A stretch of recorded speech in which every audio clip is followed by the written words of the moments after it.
Hi అండి. ఈరోజు నేను సింపుల్గా అటుకులతో ఉప్మా ఎలా చేసుకోవాలో చూపిస్తాను. అప్పటికప్పుడు మనం ఏదైనా టిఫిన్ చేసుకోవాలంటే ఇలా ఒకసారి చేయండి, చాలా బాగుంటుంది టేస్ట్. ఇప్పుడు నేను ఇక్కడ 2 కప్పుల అటుకులు తీసుకున్నానండి. కొద్దిగా లావుగా ఉండే అటుకులు, కొద్దిగా పల్లీలు, ఆవాలు, జీలకర్ర, పసుపు, కొంచెం కొత్తిమీర, ఒక చిన్నది ఉల్లిపాయ కట్ చేసుకోండి, ఒక 3 పచ్చిమిర్చిలను కట్ చేసుకున్నాను, కొద్దిగా కరివేపాకు, అల్లం వెల్లుల్లి పేస్టు, రుచికి సరిపడా ఉప్పు తీసుకోవాలండి.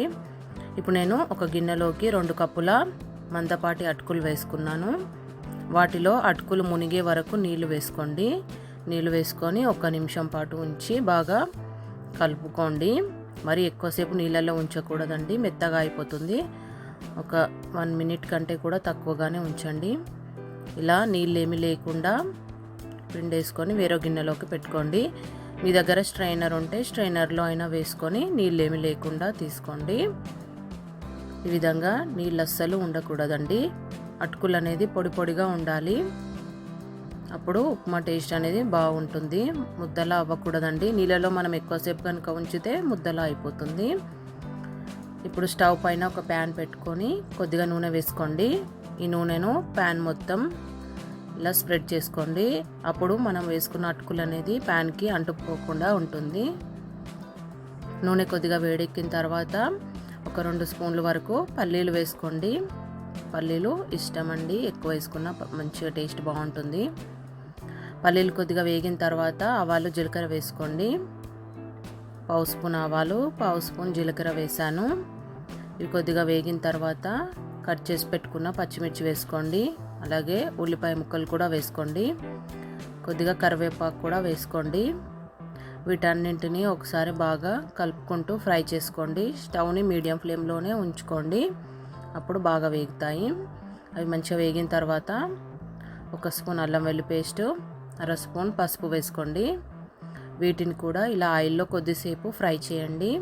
అల్లం వెల్లుల్లి పేస్ట్ అనేది పచ్చివాసన పోయే వరకు స్టవ్ని మీడియం ఫ్లేమ్లోనే ఉంచుకొని ఫ్రై చేయండి. తర్వాత చిన్న స్పూన్తో నేను ఉప్పు వేసుకున్నానండి. టీ స్పూన్తో అయితే 1/2 స్పూన్ వేసుకోండి, సరిపోతుంది. ఈ అటుకులకి ఉప్పు అనేది ఎక్కువగా పట్టదండి, కొద్దిగా వేసుకుంటే సరిపోతుంది. ఇలా మనం తాలింపు మంచిగా వేగింది కదా, ఇప్పుడు మనం కడిగి పెట్టుకున్న అటుకులు వేసుకోవాలండి. ఇలా పొడి పొడిగా ఉండాలి అటుకులు.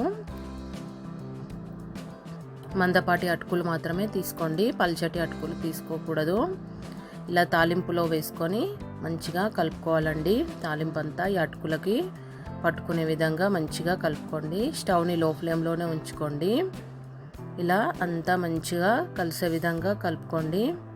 తర్వాత కొద్దిగా కొత్తిమీర కూడా వేసుకోండి. కొత్తిమీర వేసుకున్న తర్వాత కూడా ఒకసారి మంచిగా కలుపుకొని మూత పెట్టి లో ఫ్లేమ్లోనే ఒక 2-3 నిమిషాలు మగ్గించండి. అప్పుడు ఈ ఆయిల్లో మంచిగా వేగుతుంది అటుకులు అనేది, అప్పుడు టేస్ట్ చాలా బాగుంటుందండి. నా వీడియో నచ్చితే లైక్ చేయండి, సబ్స్క్రైబ్ చేయండి. మీరు కూడా ట్రై చేసి మీకు ఎలా వచ్చిందో కమెంట్ కూడా చేయండి. ప్లీజ్ సపోర్ట్ చేయండి ఫ్రెండ్స్, లైక్ చేయండి తప్పకుండా. చాలా టేస్టీగా ఉంటుందండి. మీరు కావాలంటే నిమ్మరసం కూడా వేసుకోవచ్చు దీంట్లో, చాలా బాగుంటుంది. ట్రై చేయండి.